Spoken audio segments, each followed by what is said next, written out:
Hey, this is Healthful. I'm Emma. And I'm Jade. So grab a tea and let's get started. Happy Sunday! And we've got our tea ready to go. Tea is on point. Yep. It is in the cup. It is ready to be served. What are we drinking? We're drinking peach tea. It's actually really nice. It's like this slight kind of acidic, but then the sweet. It's very sweet. Yeah. I love it. And I don't think has it got any sugar? I don't think it has sugar. No, I'm not sure. I think it's just literally because there's actual chunks of peach in it. Or like dehydrated it is good. peach or something. It's from T2, the godfather of tea. like. Although T2 does often, the fruit teas I have noticed do add a bit of sugar in there. So really? yeah, so no we have wonder to. They taste so good. I know, right? Bloody sugar. After the previous episode that we've had on sugar, we probably shouldn't have that, but that's okay. We'll ignore that. I haven't yet started my I quit sugar phase. Yeah, that's to come. I'm terrified, but it's fine. It'll happen eventually. So we had like an interesting suggestion. Yeah. So, we often in health circles, we often talk about aspects of health. So there's this concept of 4 pillars of health, isn't there? Yeah, the 4 pillars of health, which, obviously are, I think there's sleep, nutrition, movement, and like stress.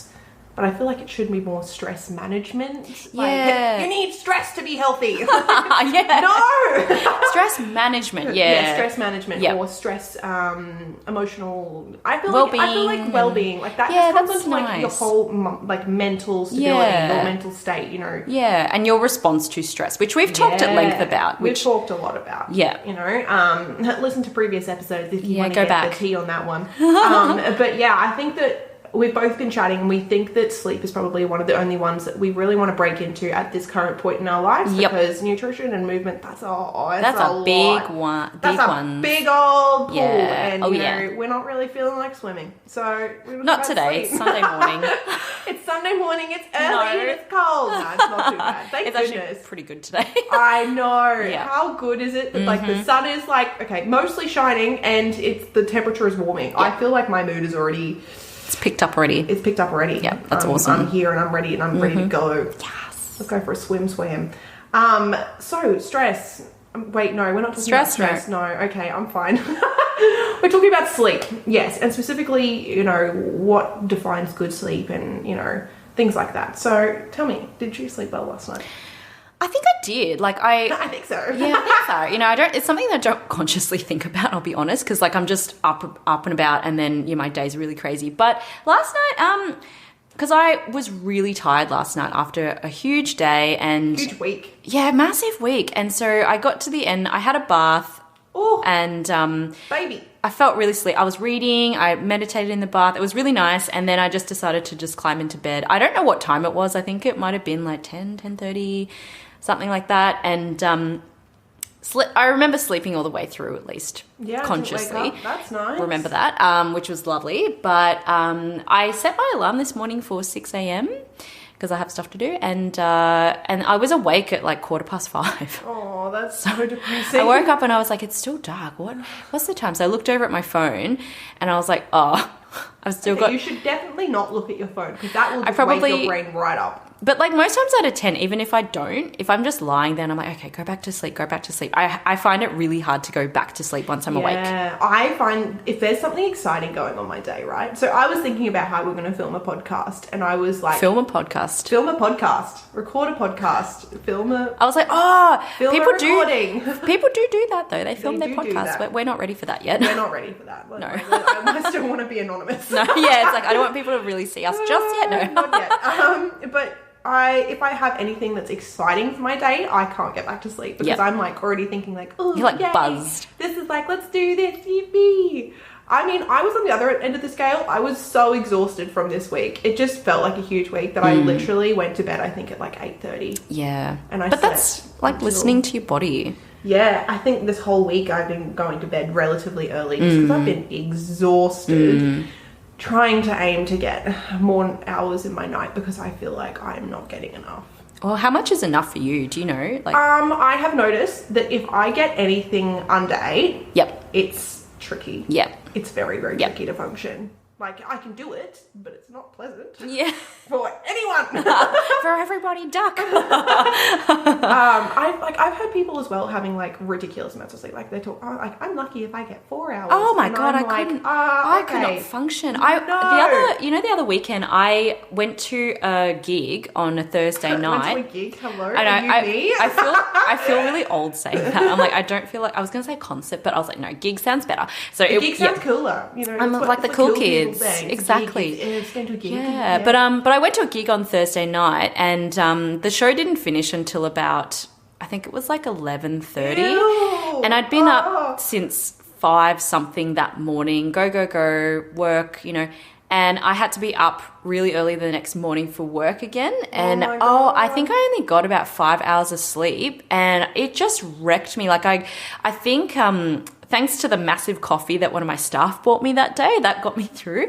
But oh my God, I just woke up thinking, oh, holy crap, I really don't feel great. But you know, you just have to move on. Yeah, you have to push through. And I think a lot of people have gotten so used to that feeling of pushing through. Yeah. I don't think that's healthy. It's definitely not healthy. But I'm the same as you. I think if I can get 8 hours, that's really good. Yeah. But most times out of 10, I often average about 7 or 7.5. 7 is generally like the grand scheme of things. My biggest problem is that I know I have to wake up early because I'm an early riser. I love the mornings, morning person all round.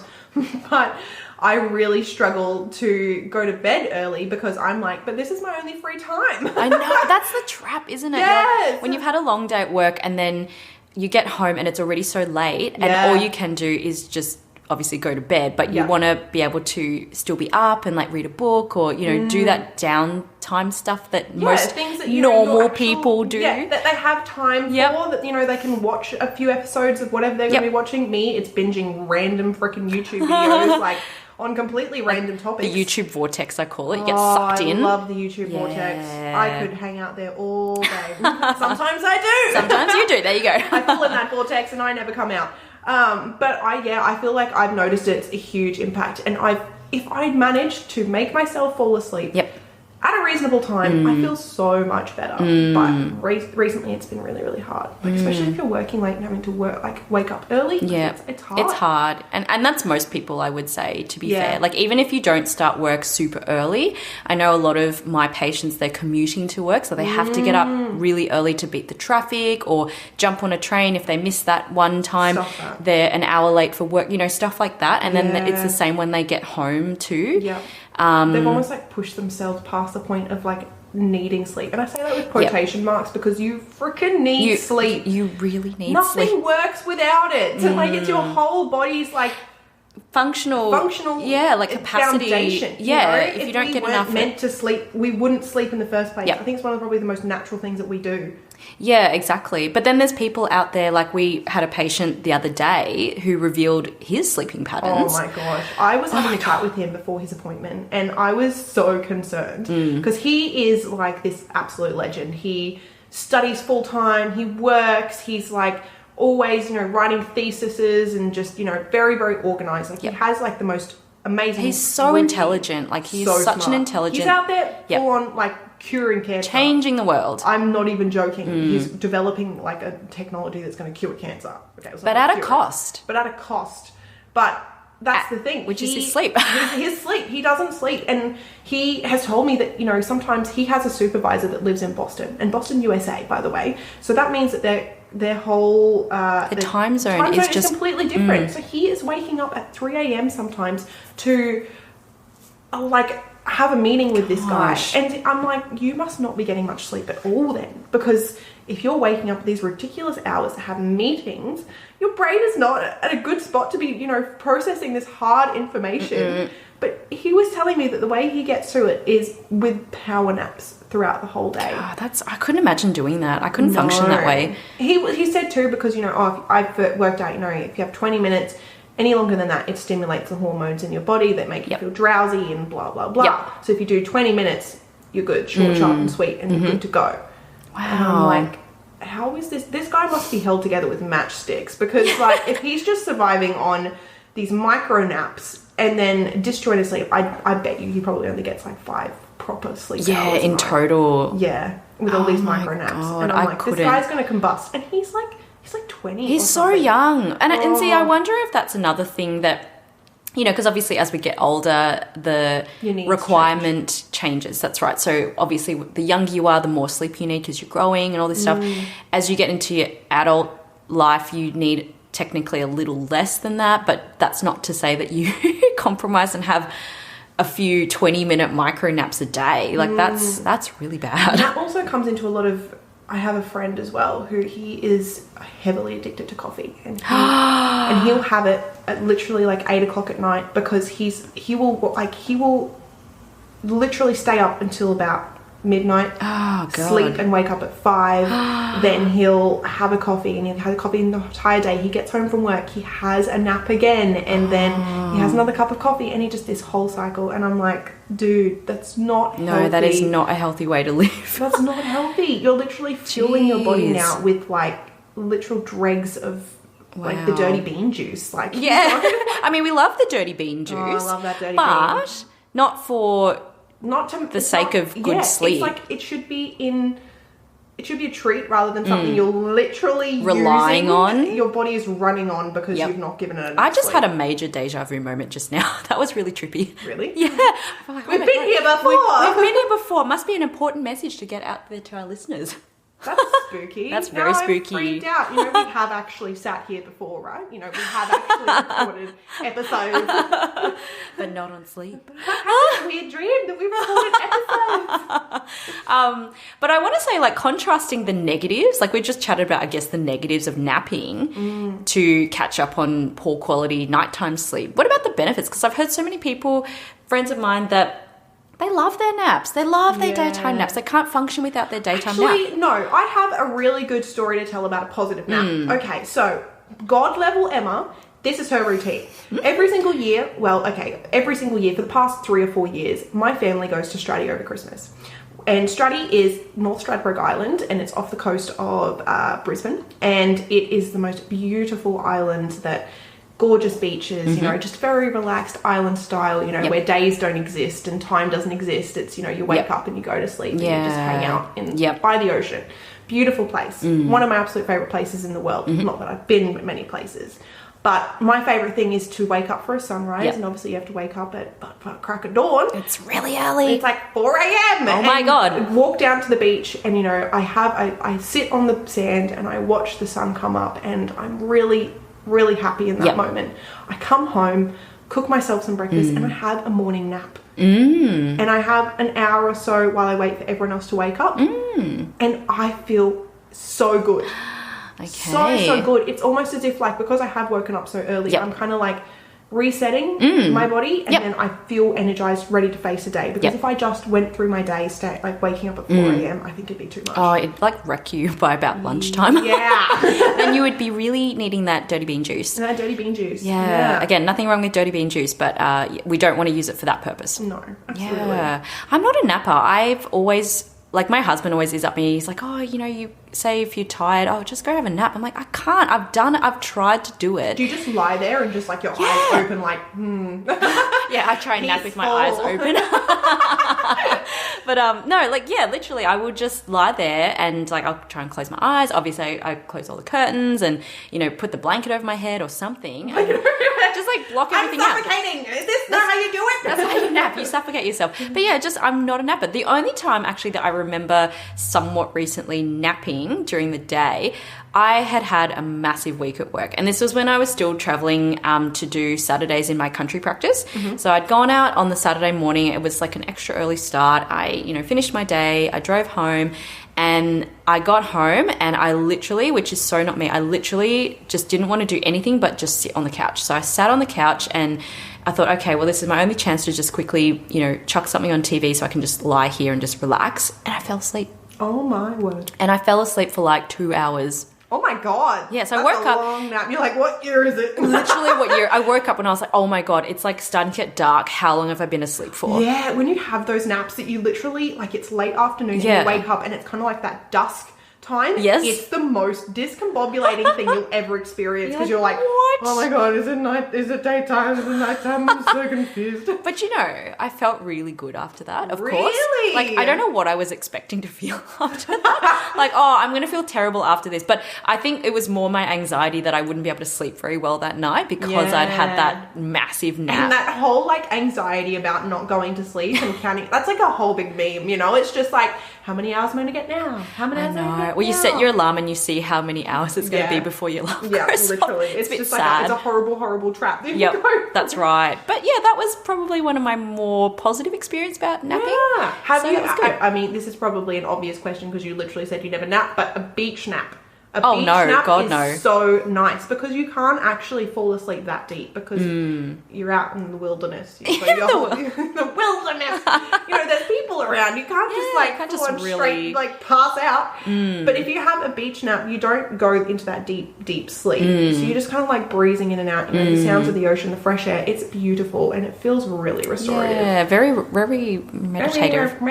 Very meditative. Yeah. It's lovely. Yeah. Yeah, it is really, really Yeah, but nice. can't say I have done that either. No, yeah, I I'm not much of recommend a it. beach person. I don't hate the beach. Like, I will go there, but I'm not craving it, you know. I'm one of those people. Like, ew, sand. I actually don't mind sand, to Really? be honest. Yeah, it's more the water. Sometimes I get a little bit like, Nervous? yeah, because like, Yeah. I not to say, I can't remember what that fear is, you know, of deep water. Oh, God, I don't know the name of Thala, it. something, because that's a Greek word for water or something. But it's not being able to see the bottom or feel the bottom. I love the ocean. I love the water, but that I have to really deal with that This every could be single time I go another in. podcast. Is fears. Fears. Because I have weird fears and they Oh. don't make any sense. So I like wanna this know water now. business, I've never drowned. I can swim. I've never obviously been attacked by a shark or anything. I've been attacked by seaweed, but you know, like.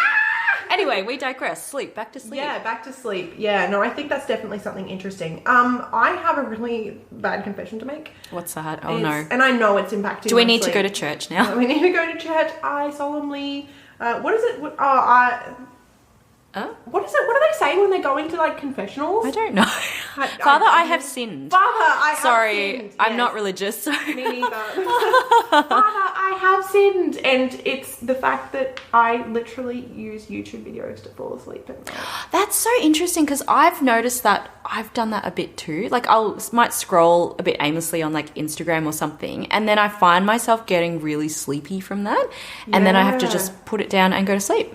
See, I literally am getting myself to a point where I can't fall asleep without having a YouTube video on in the background. Interesting. Like watching it or No, listening. like just like I'll be like lying down, I'll have the video playing and I'll be watching it as I fall asleep. Oh, okay. Which is really not good. I know. Yeah, It's not good. because it's counterproductive to what the evidence says. We shouldn't be looking at bright lights at night time. Exactly. I know. And I know it's bad because I will wake up in the middle of the night and it's still playing and I'll have to close my laptop.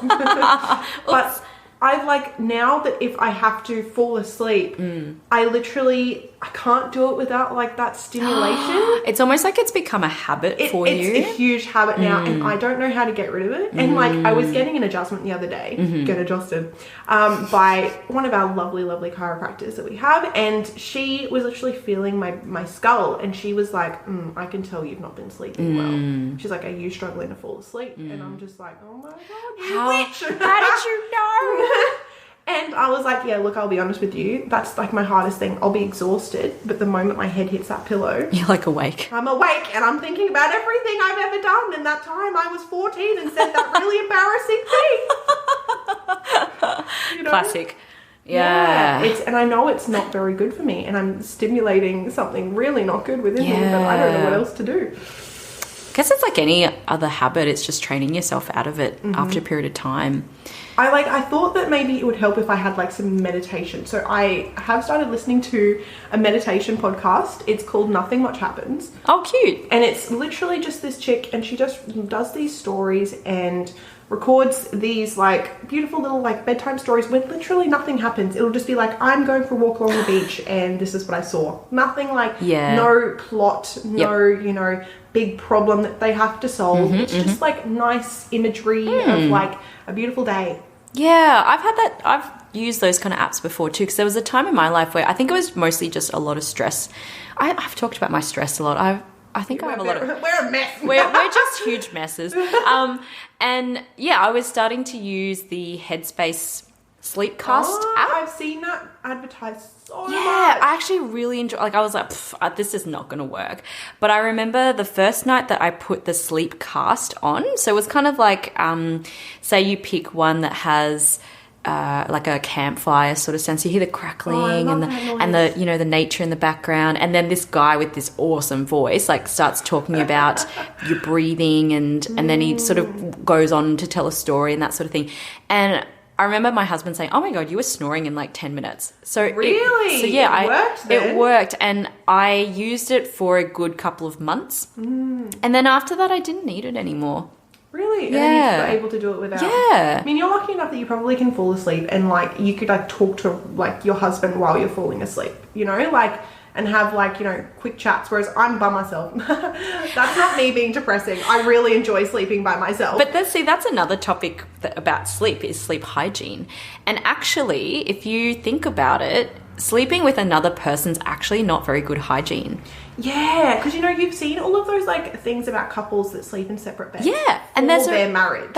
There's a reason for, and also I've had couples that sleep in different beds because one of them does night shift and one of them gets the kids up and they live in a somewhat normal day routine. I think there's a lot of judgment around that too. There's such a stigma. They're like, oh no, then they must be on the rocks. They must they don't be sleep in the same bed. Splitting the sheets. And I'm like, no, it's because they actually value their sleep. Well, that's like one of the biggest problems, you know, that marriages face is, you know, the built-up resentment that couples have between each other. Like, you're snoring so much. Yeah. Shush. I mean, not everyone can be as perfect as my sister and her partner, because he's deaf and she snores so bad.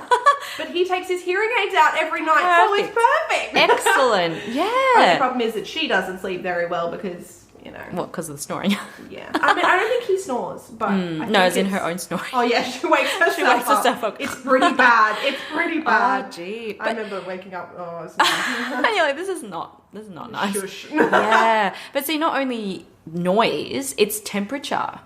Yeah. Temperature's a big one. Like, most men run a lot warmer in the bed, and then women, we like a warm environment, but guys like a cooler environment. So I always hear... Am I a guy then? I love sleeping in the cold. Do you like the fans on and stuff? I always have the fan on. Yeah, because see, there's always one person I've found that likes to sleep with the fan on. You're a man now. But yeah, like, and then obviously the woman or whoever it is that likes the warmer environment will have all the blankets on, or, you know, I love it really warm. I like having my blankets on top, even if it's in summer. Naturally, you know. That's what I do though. I have it cold so I can put my blankets on. But then if your partner doesn't, or whoever's sleeping... I don't have to worry about that. If whoever's sleeping in the bed with you don't like that, then... Oh, I hate it. I don't like being touched when I sleep. Yeah, see, and that's a space thing too. Yeah. Like that's I would be one of those couples that has a separate bed because I hate being touched. I like my space. I run hot. Absolutely run hot. We like to use the whole bed. And... Oh, absolutely. I sleep starfish. Always have. Yep. Always will. Yep. Or like if you've got like me, pets in the bed, all three of my pets are usually on the bed with us as well. And we have a pretty big bed. Hence why you have a big bed. So we can all fit. But, you know... I might wake up and I'm in this like weird pretzel position because I've got, you know, my dog at the foot of the bed, and then my cat is like curled into my side, and then my other dog's up near on my pillow, and so I have to sleep with a crink in my neck, and I don't feel very good. No, and that leads to all sorts of other problems. Yeah, exactly. But luckily, you know what, my husband's a chiropractor, so I'm all good. Chiropractors all round. Yeah, exactly. No, like as in the excess of chiropractors is just kind of silly in my lifestyle. Who I want today. Yeah, exactly. Who am I going to pick today? But yeah, like that definitely is a big part of having good quality sleep too. That's a big part of health, I think. Yeah. I think it's probably one of the most important things that is a bit neglected, because everyone always focuses on what you're eating and, you know, exercise, but they forget, you know, the most normal natural thing is sleep. Yeah, good quality sleep. Good quality sleep. You know, we could really go down the rabbit hole here, maybe a part 2, but, you know, looking at the 4 pillars that we talked at the start, which some of our patients have kindly like suggested we talk about, nutrition, movement, all those things are kind of part of that getting good quality sleep too. Yeah, because you can't do any of that without that sleep. That's right. So, and then like I was sort of saying before we started recording, was that again, we could really go down the rabbit hole of, well, you need good nutrition to build all the hormones that you need for sleep too. Yeah, like that melatonin release and everything like that. Yeah, exactly. Conversions and all those sorts of things. So they all fit together is kind of the point, I guess. Yeah, like absolutely. anything in natural health. But it's trying to find the balance. That's the freaking hard part. Yes, yeah. Maybe, take this home. Yeah. Take this home. Maybe try to go to sleep tonight. And maybe I will try to not watch YouTube videos and falling asleep and see how I go. Well, I've got another early morning tomorrow, so I'm going to try and make sure I get to bed a bit earlier. Reasonable time. Yeah. All right. I solemnly swear that we will promise, pinky promise. We're pinky promising right now. Yes. We're going to try and get better sleep tonight. Yeah, exactly. Oh, man. We'll try. No promises. No promises. I will let you know on the next podcast. So yeah, we'll let you know an update on how we slept. Yo, yiggity, yo. Why do I keep doing that? It's nerves. I wasn't nervous the other day. What was different? We're like, yeah, woo.